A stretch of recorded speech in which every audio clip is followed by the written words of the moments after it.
Hi again then guys, and welcome to another circuit spec tune setup for Gran Turismo Sport. It's been a little while since we last did one of these just straight up handling builds, and as I just mentioned, being a handling tune, this is much more focused on grip, and also, as all of my circuit builds are, to be, especially for less experienced drivers, much easier to drive. But not just easy and fast, and of course also with a ton of room for personal variation, so that you can almost view this tune as an interchangeable base, where you could take out a particular segment, be it the diff or a particular part of the suspension choice, and maybe put your own preference in there, mix it up with what I've done, and kind of make a Frankenstein's monster to see if you can make it even better for your personal preference.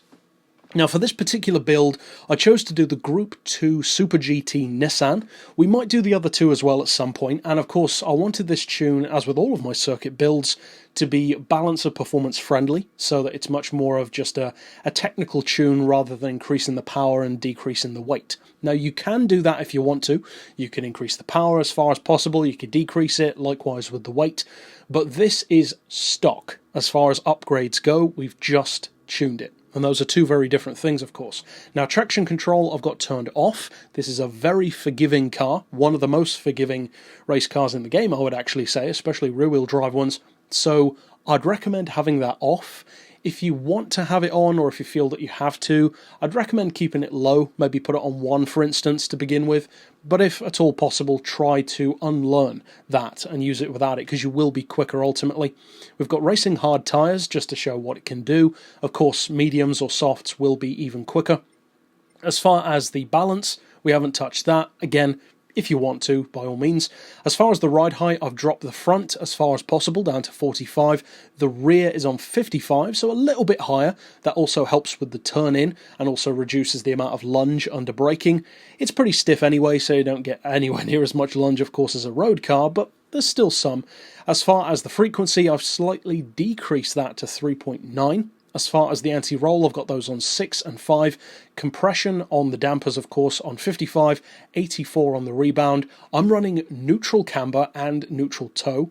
Again, if you are far less experienced, maybe, for instance, Gran Turismo Sport is your first Gran Turismo game, then you could, for instance, put that on 1 degree, for instance, just to give yourself a bit of a safety net.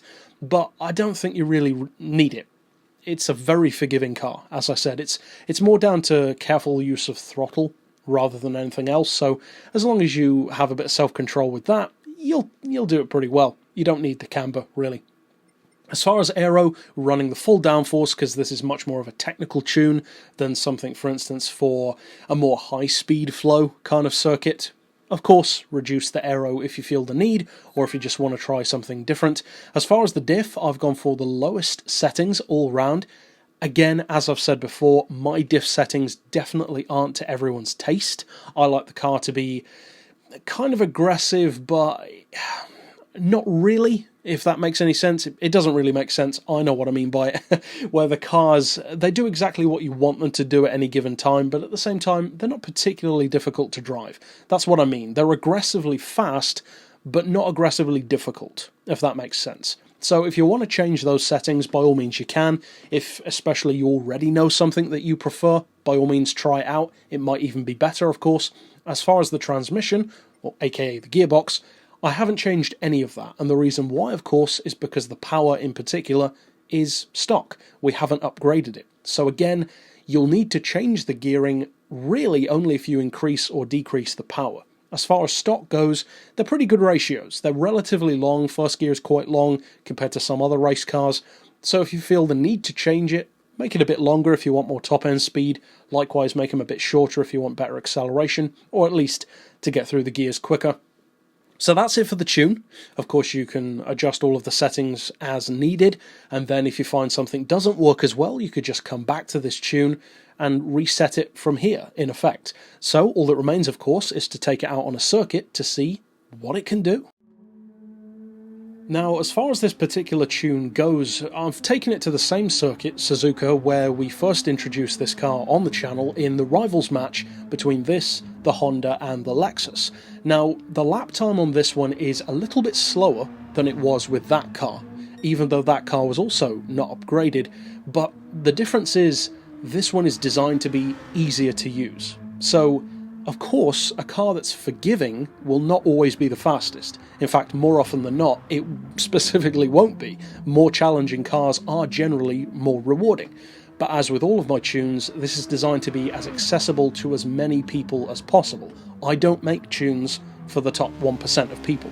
I make tunes to be as widely usable as physically possible, really. So if you want to be the fastest, well, don't use it. But if you want a tune that will allow you to enter races that you usually wouldn't be fast enough to, then give it a try. That's the whole point. So give it a try. If you enjoy it, by all means use it, and it certainly can win races for sure.